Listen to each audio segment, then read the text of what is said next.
The icon buttons for viewport navigation and for object transforms are an easy way to get to those tools.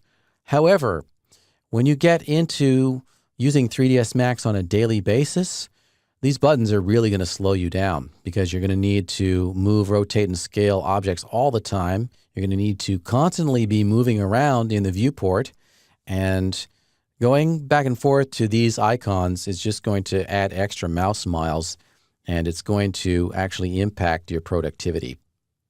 In order to effectively use a 3D program like 3ds Max, you need to memorize the most basic hotkeys, especially for viewport navigation and transforms.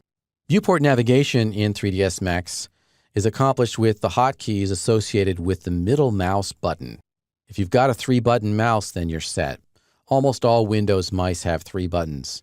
They usually have a wheel as well. If you've got a wheel, then turn that wheel and you can dolly forward and back. But that is an incremental dolly. You don't have a lot of control. If you want to dolly forward and back with more precision, then hold down the wheel or the middle mouse button if you don't have a wheel, at the same time as holding down the Control key and the Alt key. And now you're able to dolly forward and back. And you can be in any tool while you do this. I could have the Move tool active, select my object, and I could dolly forward and back with Control, Alt, and middle mouse. Same thing in the 2D orthographic views, Control, Alt, middle mouse to dolly. To tumble or orbit, you would use Alt and middle mouse. I could go over to the perspective view, hold down the Alt key, and hold down the middle mouse button or wheel, and now I'm able to orbit or tumble, also known as arc rotate. And by the way, in this situation, we will never get a Dutch tilt or canted angle. It's designed to keep the level horizon line at all times. To position the camera left to right or up and down, just use the middle mouse button. Okay, I'll just deselect that object to clarify the view a bit.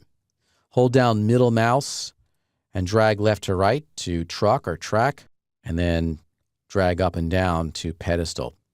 If you want to constrain to only one axis, you can use Shift and middle mouse.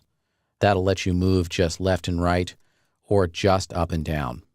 Those are the primary hotkeys for the viewport navigation. And then we have hotkeys for the transforms and selection tools.